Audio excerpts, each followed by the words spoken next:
तो नेक्स्ट हम लोग फोकस करेंगे कि मुद्रास्फीति को नियंत्रण करने के उपाय पर, मुद्रास्फीति को नियंत्रण करने के उपाय पर, है ना। Policy measures to control inflation, उसका प्रभाव क्या पड़ेगा, इफेक्ट ऑफ इन्फ्लेशन। तो आप देखोगे इसका जो मुद्रास्फीति मनी इन्फ्लेशन के कंट्रोल करने के कई सारे उपाय देखने को मिलते हैं, जैसे मौद्रिक उपाय, मॉनेटरी मेजर्स। मॉनेटरी मेजर्स के अंतर्गत चलन मुद्रा की मात्रा में कमी। देखिए, हो सकता है बहुत सारी बातें आप समझो या नहीं समझो, लेकिन उसको पढ़िए, आगे कहीं ना कहीं हर बातों पर हम लोग फोकस करने का काम करेंगे। क्रेडिट कंट्रोल, साख नियंत्रण, बैंक रेट में वृद्धि, प्रतिभूतियों की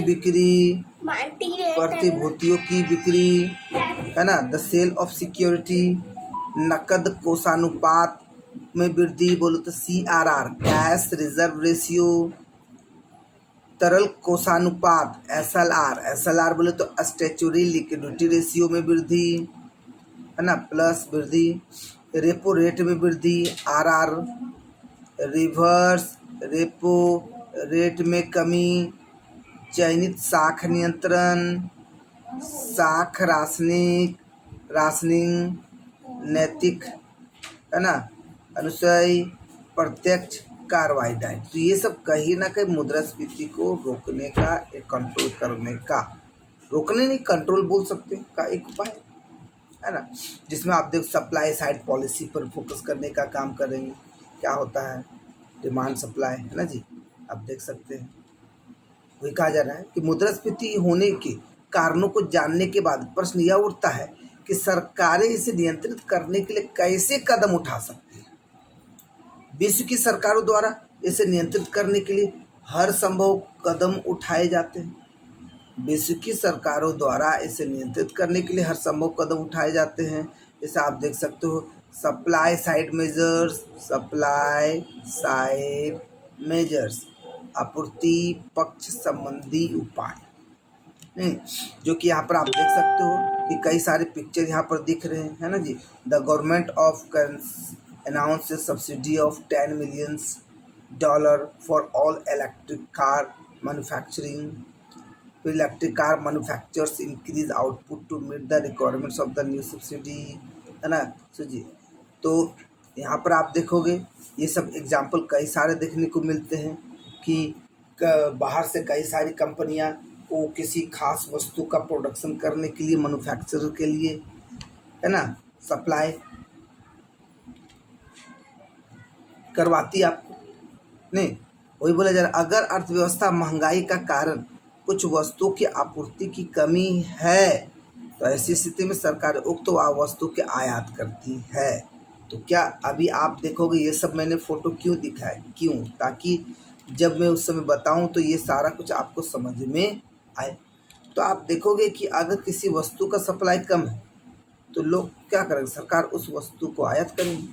अब भारत में प्याज, चीनी की कमी को पूरा करने के लिए ऐसा किया जाता रहा है, लेकिन यह लघु अवधि के उपाय है।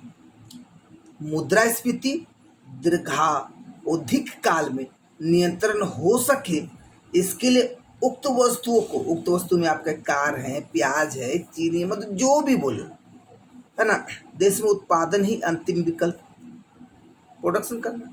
इसलिए तो आप देखोगे कि अगर समझ जाइए कि अगर आप बाहरी देशों से आयात कर रहे हैं, मतलब आप सप्लाई बढ़ा रहे हैं, तो जहाँ सप्लाई बढ़ा रहे हैं तो क्या इन्फ्लेशन बढ़ेगा कि नहीं, महंगाई बढ़ेगी कि नहीं। तो महंगाई बढ़ेगी तो किसको कंट्रोल कैसे किया जाए। अभी आप देखोगे पूरी तरीके से यहाँ पर हमने फोकस किया कि how to control inflation, which types of policy we use to measure to control inflation, हर तरीके पे पॉइंट पे फोकस किया हमने।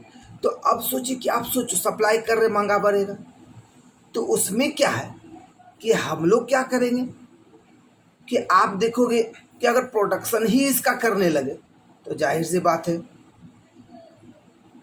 खर्चे कम होंगे, सप्लाई ही हो जाएंगे। क्यों? क्योंकि हमारे रॉ मटेरियल यहीं से मिल रहे हैं, हम लोग प्रोडक्शन यहीं से कर रहे हैं।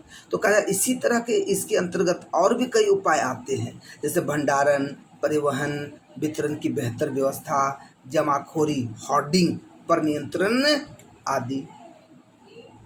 नेक्स्ट, तो मुद्रास्फीति को कंट्रोल करने में सबसे पहला क्या बताया, सप्लाई साइड मेजर्स। अगर आप बाहर से सप्लाई मंगवा रहे हैं तो महंगा होगा ही होगा, तो प्रोडक्शन करने लगे जी, क्या जरूरत है भैया, स्टोरेज अपने पास रखिए, परिवहन व्यवस्था अपनी होनी चाहिए, महंगाई नहीं बढ़ेगी। ठीक है। अब क्या है, लागत पक्ष संबंधी उपाय। इसका आप एग्जाम्पल यहाँ पर ये भी दे सकते हो। आप देखोगे कि हमारे भारत में सबसे ज़्यादा आप देखोगे सीमेंट प्रोडक्शन कहाँ होता है, राजस्थान में। सीमेंट फैक्ट्री कहाँ है, मध्य प्रदेश में। तो देखिए सबसे पहले यहीं पर स्थापित किया गया था, लेकिन पता चला यहाँ से रॉ मटेरियल को लाना, लोडिंग अनलोडिंग, कितने खर्चे, सीमेंट और महंगा। अब यहीं पर अब प्रोडक्शन होने लगा, अब डायरेक्ट सेंड किया जाने लगा, भेजा जाने लगा, तो कम प्राइस होने लगा। तो गति बात को समझिए क्या कहना चाहिए। तो कहीं ना कहीं नेक्स्ट आप देखो लागत पक्ष संबंधी उपाय, कोस्ट साइड। अभी आपने देखा सप्लाई साइड मेजर्स है ना, सप्लाई आपूर्ति। अब लागत, इसके अंतर्गत सरकार उन वस्तुओं पर लगने वाले अप्रत्यक्ष करों में कमी करती है। याद रखिए, इसके अंतर्गत सरकार उन वस्तुओं पर लगने वाले अप्रत्यक्ष करों में कमी करती है, इनडायरेक्ट टैक्स में कमी करती है, जिनके मूल्यों में वृद्धि आने से मुद्रास्फीति बढ़ती है। तो जाहिर बात जो भी इनडायरेक्ट टैक्स है अगर वो सबको जोड़ दिया जाए तो मुद्रास्फीति बढ़ेंगी, महंगाई बढ़ेगी।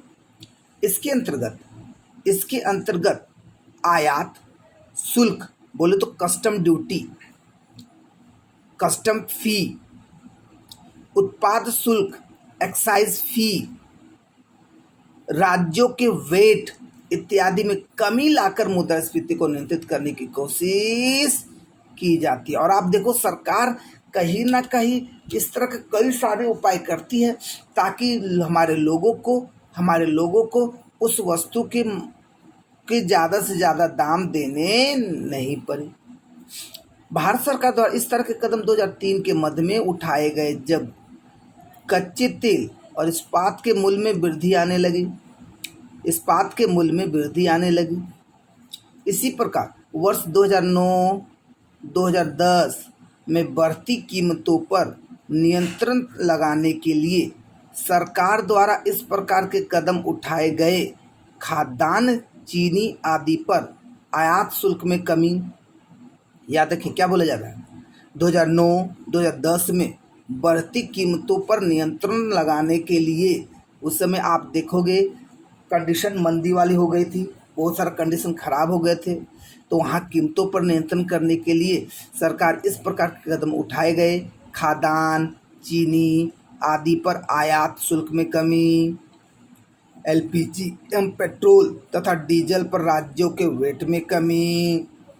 लेकिन उपरोक्त सभी मुद्रास्फीति को नियंत्रित करने के लिए छोटी अवधि के उपाय हैं।